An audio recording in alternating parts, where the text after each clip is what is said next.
Children, the other day we were discussing the tribute, and we are discussing about Savitri, Mahanati Savitri. As a part of discussion, we were discussing about Missama film. Savitri's amazing talent was in full form in Missama, a hit comedy that established Savitri's place firmly as a star. So, अंतवరకు serious kind of roles చేసింది. మిగిలినటువంటి సినిమాలు అర్ధాంగిలో కానీ దేవదాసులో కానీ ఇంకా దానికి ముందు ఉన్నటువంటి సినిమాలో she has acted as a serious kind of roles, a different role. Now she acted as a with this movie had amazing talent as a comedian. So she has proved in this movie. A hit comedy that established Savitri's place firmly as a star. With this movie, she becomes a place in the film industry. A firm, a strong.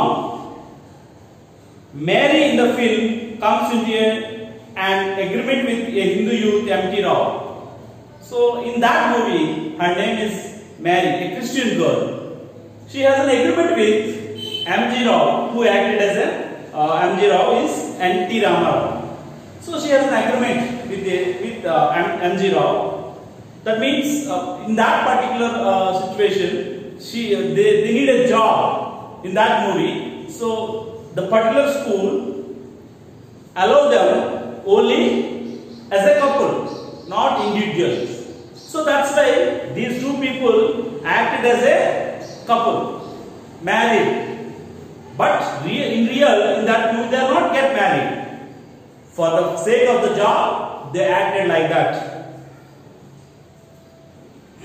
Mary was a Christian to the core, where Rao was a tolerant Hindu. These two characters, Mary is a Christian girl, Mr. Rao as a Hindu. What resulted in is a trio of pure comedy for the audience. So because of these different religions and the actors who has acted, their performance, with that audience get three of full comedy with that movie. So she has acted as in the movie Ardhangi, a serious kind of role. And in Devadasu she has played another kind of role. Now in the film Missama, she played a comic role. Like she did comedy also. Savitri was adored for the matchless ease in expression. She has a lot of talent. ఆమె ఒక actor, ఒక actress గా, పూర్తి స్థాయి actress గా. So ఆమె ఒక actress గా, సో ఆమె టాలెంట్ ఏంటి అనేటువంటిది ఈ సినిమాలతో ప్రూవ్ అయింది. And matchless is in expression, whatever expression. So there is no equal, there is no match with her. ఆమెతో సరితోగలిగేటువంటి మరో నటి లేరు. అంత ఈజీగా, అంతేకాకుండా చాలా ఈజీగా ఏ భావాన్నైనా పలికించగలిగేటువంటి talent. Meena Kumari, the heroine of Hindi film, said, "When I watch Savitri's acting, I usually get doubted about my acting." So Meena Kumari అనేటువంటి ఓ హిందీ యాక్ట్రెస్, ఆమె సావిత్రి గురించి ఏం చెప్పిందంటే, when I saw Savitri's acting, I get doubted. Savitri నన్ను చూస్తే, she is also an actress, Meena కుమారి అని ఆమె కూడా. So she get doubted. ఆమెకి ఏం డౌట్ వస్తుందంటే, ఈమె నటన చూసిన తర్వాత నేను చేసేటువంటిది కూడా నటనేనా అంటే, అంత ఈజీగా ఏ భావాన్నైనా పండించగలగడం విత్ హర్ ఓన్ ఐస్. ఆమె కళ్ళతోనే హావభావాల్ని అద్భుతంగా పలికించగలగడంలో ఇంకా ఆమె సాటి.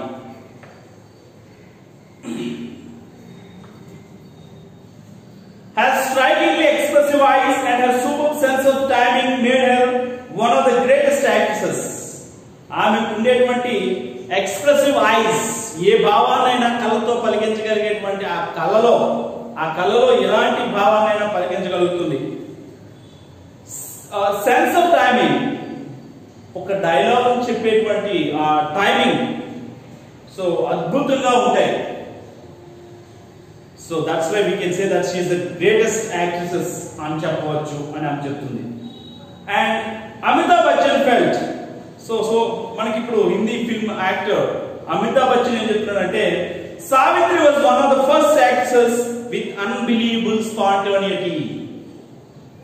సో సావిత్రి గురించి అమితాబ్ బచ్చన్ మాట్లాడుతూ ఏం చెప్తున్నాడంటే, Savitri is one of the first actresses, మొట్టమొదటి యాక్ట్రెసెస్ ఒక నటి ఎవరైనా ఉన్నారు అంటే విత్ అన్బిలీవబుల్ స్పాంటేనియసిటీ, అసలు మనం నమ్మశక్యం కానిటువంటి స్పాంటేనియసిటీ ఆమెలో.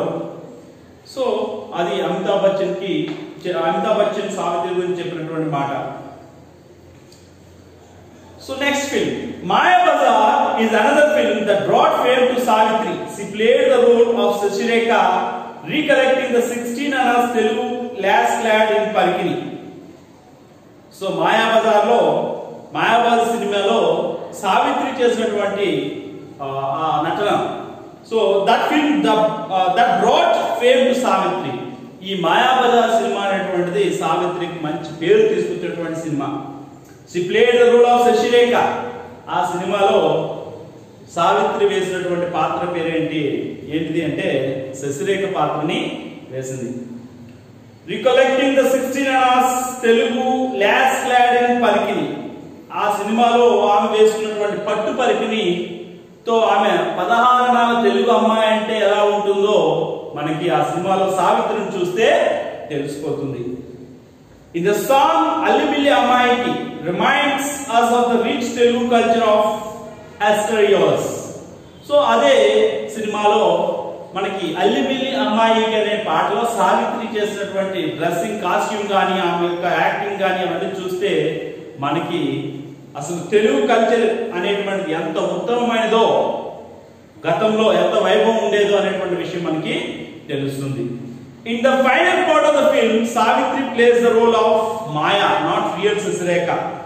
సో అయితే ఈ సినిమాలో చివరి అంకంలో మాయాబజార్ సినిమాలో చివరి అంకంలో Savitri the role of Maya, not real Sasirekha, అంటే మాయా శశిరేఖ యాక్టింగ్ చేస్తుంది. ఆ మాయా శశిరేఖ యాక్టింగ్ చేయడంలో ఎవరి పాత్రను అనుకరించాల్సి ఉంటుంది అంటే ఘటోత్కచుడు.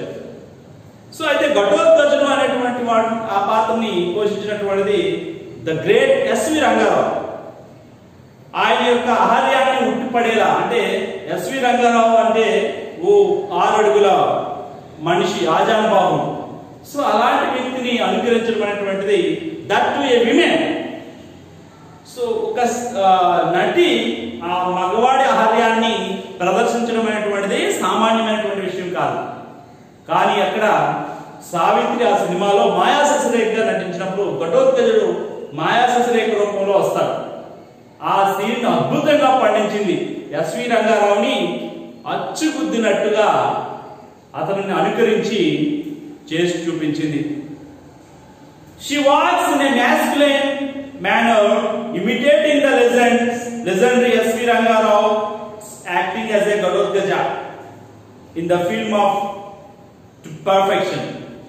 ఆ సినిమాకి అంత గొప్ప పెర్ఫెక్షన్ రావడానికి కారణానికి అక్కడ ఎస్వి రంగారావు యొక్క పాత్రని అద్భుతంగా అచ్చుగుద్దినట్టు సావిత్రి నటించడం అనేటువంటిది కూడా ఓ మహా అద్భుతం. ఆ సినిమాకి పూర్తి పెర్ఫెక్షన్ అనేటువంటిది, పరిపూర్ణత అనేటువంటిది తీసుకువచ్చినటువంటి ఘనత సావిత్రికే దక్కుతుంది. The theater rocks with laughter when Lakshmana Kumara Ralangi is teased by Maya Sasirekha. ఇంకా అదే సినిమాలో మాయా శశిరేఖ చేతిలో లక్ష్మణ కుమార ఈ పాత్రను చేసినటువంటిది రాలంగి. సో రాలంగి గారిని టీస్ చేసే సన్నివేశం ఏదైతే ఉంటుందో అది ఇంకా అద్భుతంగా ఉంటుంది. She switches from the feminine to the masculine in the twinkling of an eye, and needless to say, a female artist displaying a masculine demon qualities with a club in hand has no parallel. ఇక్కడ చూడండి. So ఆ రేలంగిని లక్ష్మణ కుమారుని teach చేసే సందర్భం పెళ్లిలో అప్పటికప్పుడే రెండు విభిన్నమైనటువంటి పాత్రలను ప్రదర్శించాల్సినటువంటి అవసరం ఉంది. ఒకటి మ్యాస్కులైన్, ఒకటి ఫెమినైన్. మ్యాస్కులైన్ అంటే ఘటోత్కచుడు ఆవహించినప్పుడు ఒక మగవాడి ఆహార్యాన్ని ప్రదర్శించాలి.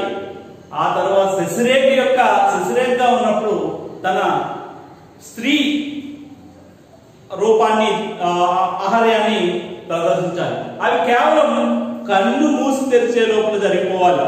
సో అంత క్రిటికల్, అలాంటి విషయాన్ని కూడా చాలా అద్భుతంగా చక్కగా చేసి చూపించింది ఆ సినిమాలో.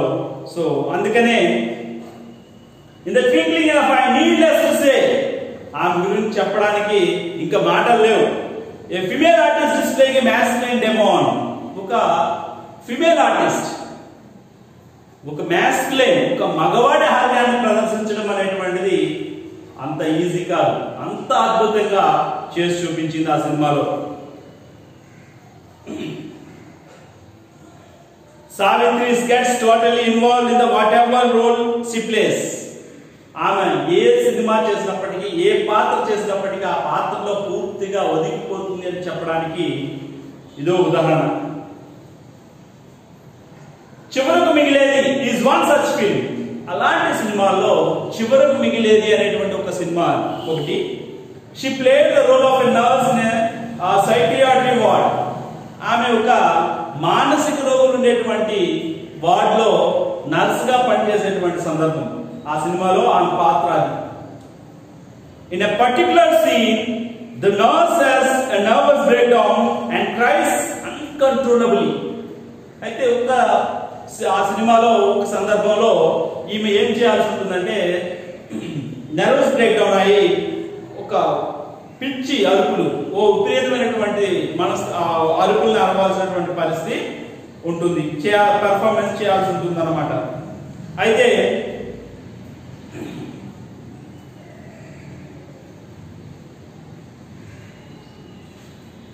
in a particular scene the nurse has nervous breakdown and cries uncontrollably. అసలు కంట్రోల్ లేకుండా ఆమె అరవడం అనేటువంటిది ఆ సీన్ లో ఉన్నటువంటి అక్కడ scene. The shot was over. Cut said the director. ఆ షాట్ తీసేసారు, డైరెక్టర్ కట్ చెప్పాడు. But Savitri who played the role could not stop crying. కానీ ఆ పాత్ర చేస్తున్నటువంటి సావిత్రి అరవడాన్ని ఆపలేదు. She is continuing. Everyone in the set had to run to her and pace by her.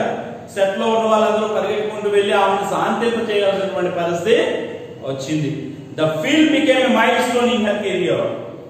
ఆ cinema ఆమె జీవితంలో ఒక మైల్ స్టోన్ గా, ఒక కిలికితరాయిగా ఉండిపోయింది. సో అంటే అంత గొప్ప యాక్ట్రెస్ ఏ పాత్ర చేస్తే ఆ పాత్రలో పూర్తిగా జీవించడం అనేటువంటిది ఆమె నటనలో ఉన్నటువంటి అద్భుతం. Savitri was awarded the title Mahanati. సావిత్రికి మహానటి అనేటువంటి బిరుదు ఇచ్చారు. ద సుప్రీం ఆర్టిస్ట్ అని అర్థం మహానటి అంటే.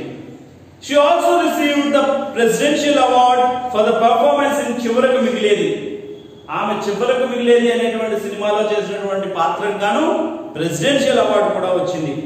The magnum opus of Savitri. She was the recipient of Kalaimamani and Nadigayaru Tilakam from Tamil film industry. ఆమె ఒక్క తెలుగు ఫిల్మ్ ఇండస్ట్రీకే పరిమితం అయిపోలేదు. ఆమె తమిళ ఫిల్మ్ ఇండస్ట్రీలో కూడా సుపరిచితురాలే. ఆమెకి అక్కడ కూడా అంతమంది అభిమానులు ఉన్నారు. సో అక్కడ కూడా నడిగియారు తిలకం, కలైమమాని అనేటువంటి బిరుదుల నుంచి సత్కరించారు ఆమెను. Savitri had nearly 300 films to her credit. ఇంచుమించుగా ఆమె 300 సినిమాలు చేసింది ఆమె మొత్తం కెరియర్ లో. her career was nearly 30 years long.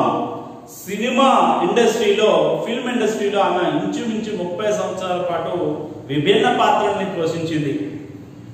She was equally admired by Telugu and Tamil film lovers. ఆమెకు తెలుగులో ఎంతమంది అభిమానులు ఉన్నారో అదే విధంగా తమిళ ఫిల్మ్ ఇండస్ట్రీలో కూడా ఆమెకు అంతేమంది అభిమానులు ఉన్నారు. She also acted in a few Kannada and Hindi films. అంతేకాదు తెలుగు తమిళంలోనే కాదు కన్నడంలోను హిందీలో కూడా కొన్ని సినిమాలు చేసింది. కాకపోతే అవంతా ప్రాచుర్యం పొందలేదు. She had a lion's share of films when she was at the zenith of her career. ఆమె కెరీర్ లో ఉచ్చ స్థితిలో ఉన్నప్పుడు ఆమెకు ఒక్క సంవత్సరంలో 20 సినిమాలు నిర్మించగలిగితే తెలుగు ఫిల్మ్ ఇండస్ట్రీలో తమిళ ఫిల్మ్ ఇండస్ట్రీలో అందులో 15 సినిమాల్లో అంటే సావిత్రియే హీరోయిన్ గా యాక్ట్ చేసినటువంటి అంటే షీ హస్ లయన్ షేర్ అంటే మేజర్ షేర్ ఎక్కువ మొత్తం. So that's the greatness of Savitri. Her passion for films was so strong. ఆమెకి సినిమా రంగం అంటే ఎంత ఇష్టమో అనేటువంటిది. That she directed and produced a few films. Cinema రంగంపై ఆమె ఉన్నటువంటి మక్కువను తెలియజేయడానికి ఇదో ఉదాహరణ. ఆమె కొన్ని సినిమాలను నిర్మించింది, కొన్ని సినిమాలకు డైరెక్టర్ గా కూడా చేసింది. In spite of sudden adversities, ఆమె కొన్ని అడ్వర్సిటీస్ అన్ఫేవరబుల్ కండిషన్స్ ఉన్నప్పటికీ కూడా ఆమె ఫిల్మ్ ఇండస్ట్రీ మీద మక్కువ చావకపోవడంతో ఆమె డైరెక్ట్ చేసింది, అలాగే నిర్మాతగా కూడా ఉండింది. Savitri is no more. Savitri ఇంకా లేరు. But she is among us with her unforgettable roles. కానీ ఆమె చేసిన విభిన్న పాత్రలతో, మరిచిపోలేనటువంటి గొప్ప పాత్రలతో ఆమె ఎప్పుడూ మన మధ్య ఉంటున్నారు. Whereas versatility lives on and on and on. ఆమె బహుముఖ ప్రజ్ఞ, ఆమె యొక్క నటన అనేటువంటిది మనకి అలా ఎప్పటి వరకు ఈ సినిమాలు నడుస్తూ ఉంటాయో అంతవరకు ఆమె మనకు గుర్తుంటూనే ఉంటుంది. Paying tribute to her, the director and producer Dasa Narayana Rao said.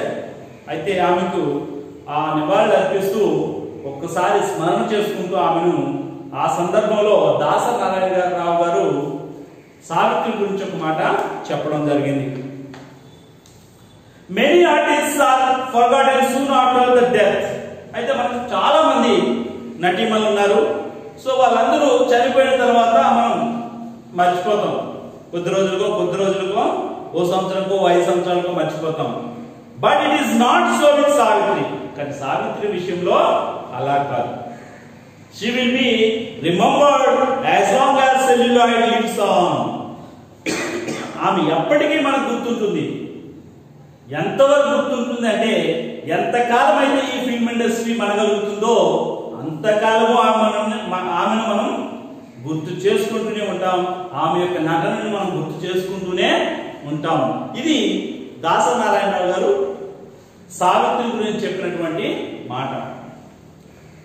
All her films would amount to an album of life.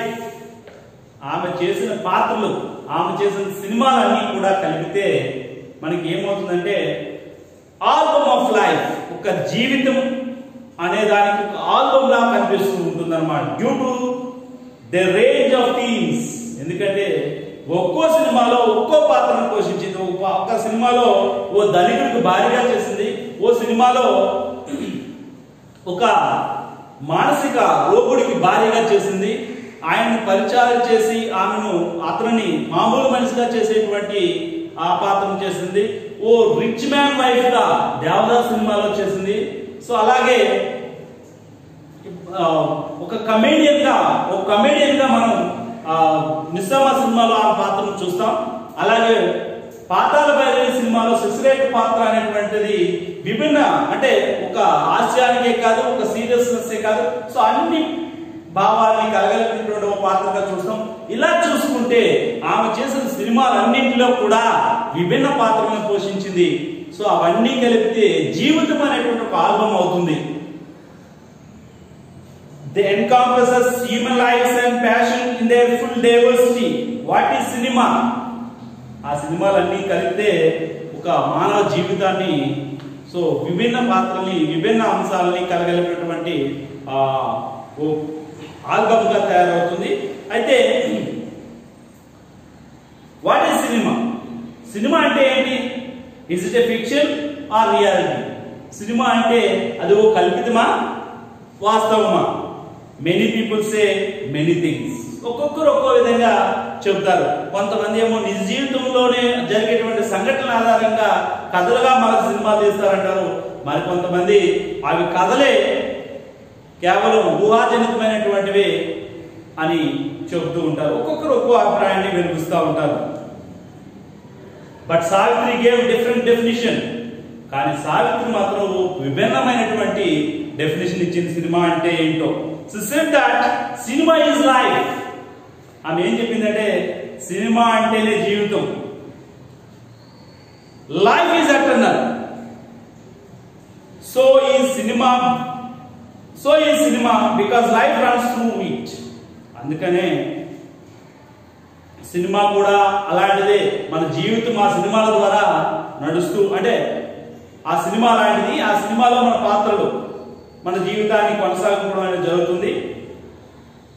And Savitri is eternal since she gave that life to cinema. అలాగే సావిత్రి కూడా ఎప్పటికీ మనం మర్చిపోలేనటువంటి వ్యక్తి. ఎందుకంటే ఆమె cinema రంగానికి అంత గొప్ప జీవితాన్ని ఇచ్చింది.